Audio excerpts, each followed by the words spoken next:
I'll talk to you about Jharkhali. See, Jharkhali area is located near the Sunderbans, that is the forest area of West Bengal, which opens into the sea of Bay of Bengal.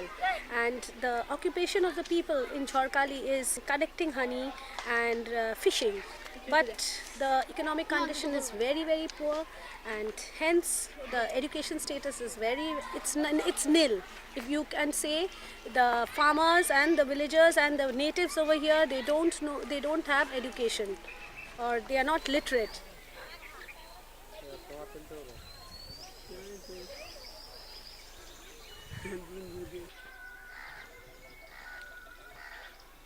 And since they are so poor, they farm out their children into the cities to work as laborers, child laborers, you can say. And on this process to work as laborers, they are trafficked, children are trafficked. This is actually, Jharkhali is a source area for trafficking, very high trafficking.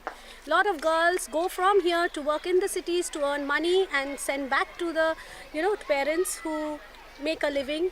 And these children, when they go into the cities, some do return, some are into domestic work, some are into child labor, the boys are into child labor. So it is a source for, sending children out.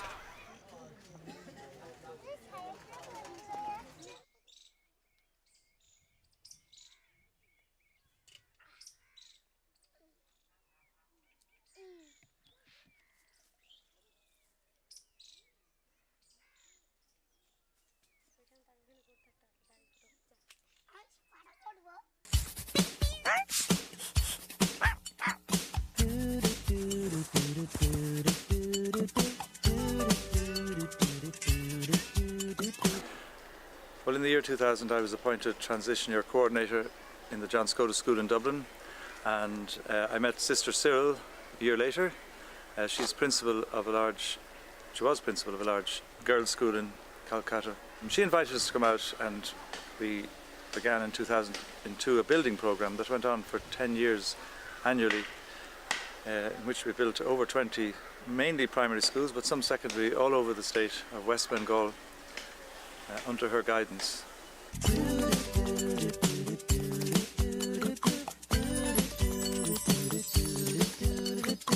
Each year we noticed more and more the constraints that many of these schools were under in terms of the huge numbers they were coping with and the poor quality of teaching, especially in the English language. Sister Cyril did say the best gift that we can give is the English language, for it is the language of advancement in this country, and for very poor educationally deprived children who are hungry for this, it actually is very, very effective to bring our students with their good English, of course, here, and working with Loreto girls as well who have Bengali. This can be a very effective program in building up these schools where we've worked.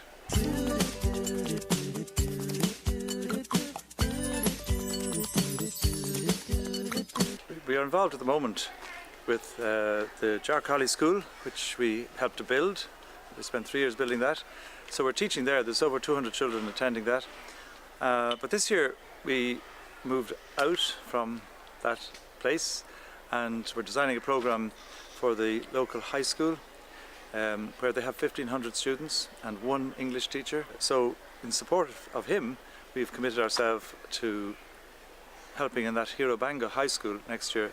And other schools are now asking, can they be included in the program? So we're looking to design next year's program to meet those needs as best we can.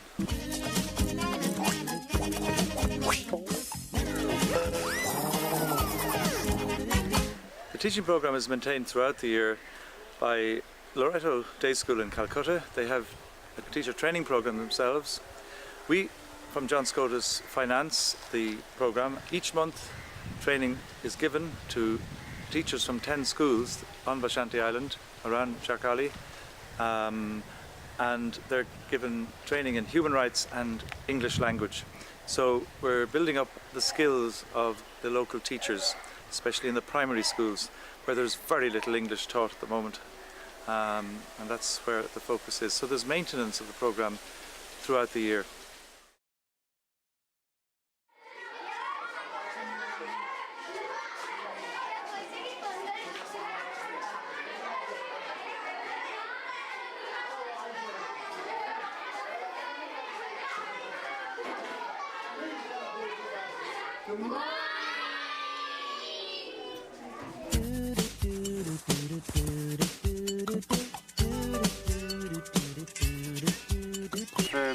teaching here is an experience like none other. It's amazing. It's so different to Ireland, and the children here, they're the nicest children you'll ever meet. They're so eager to learn, and they're always, when we're in the market, when we're on the roads, after school, they're always coming up to you, they're talking to you, they want to interact, and they want to get to know you, and they're speaking English, and no matter what it is or where it is, once you're speaking English to them, you're actually teaching them, and it's amazing to see at 16 you can come to India and teach English and give them a future skill.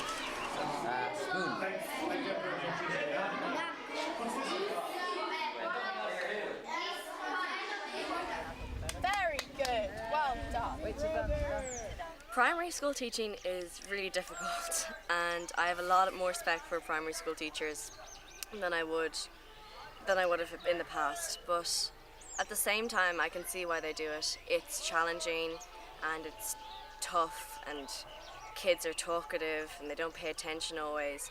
But when they do, and when you can see when they're learning, that's what makes it all worth it. Whenever you can see this look in this little kid's eyes when you ask them a question and they know the answer and they know the answer, it's just the most rewarding experience you can possibly imagine. Like, no idea how amazing it feels.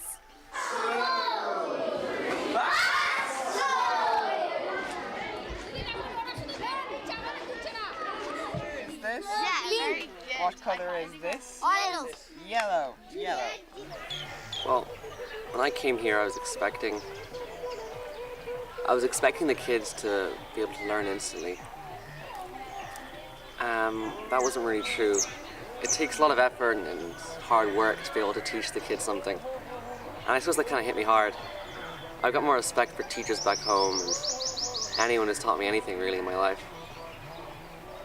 But the fact that you get to see them learn and you get to see them, get something new that you taught them is just a really good feeling. And I love that feeling.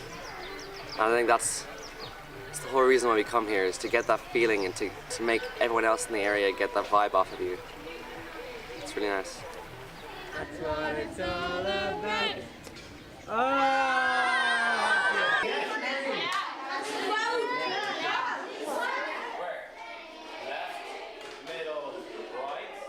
I have really enjoyed the teaching on this trip. Like, it's been so much work, but it's taken like a lot of getting used to.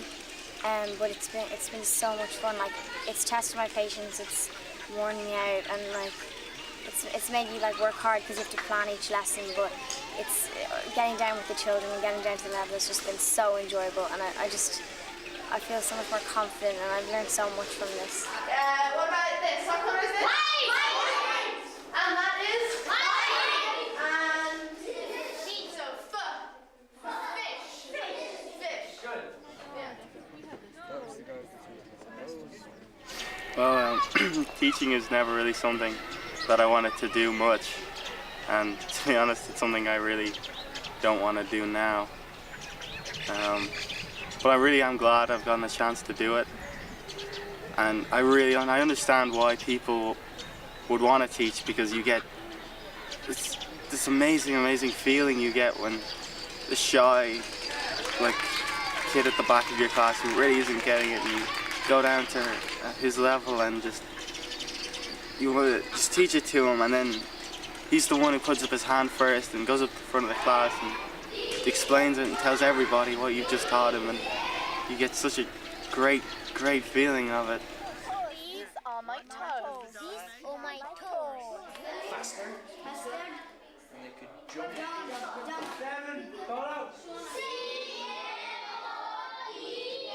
Like last week, we had a class of girls, and at the beginning of the week they wouldn't interact. They're very shy. They didn't want to talk. They were very conscious that they might get it wrong.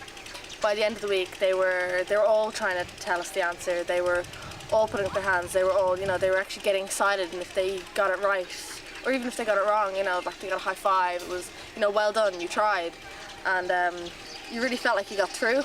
And their English teacher came up to us a couple of days later and said that he felt that we'd gotten through to them, and that he'd never seen that class of girls as interested and as enthusiastic about learning as they'd been with us. And I don't know, that just made me think that we can actually make a difference.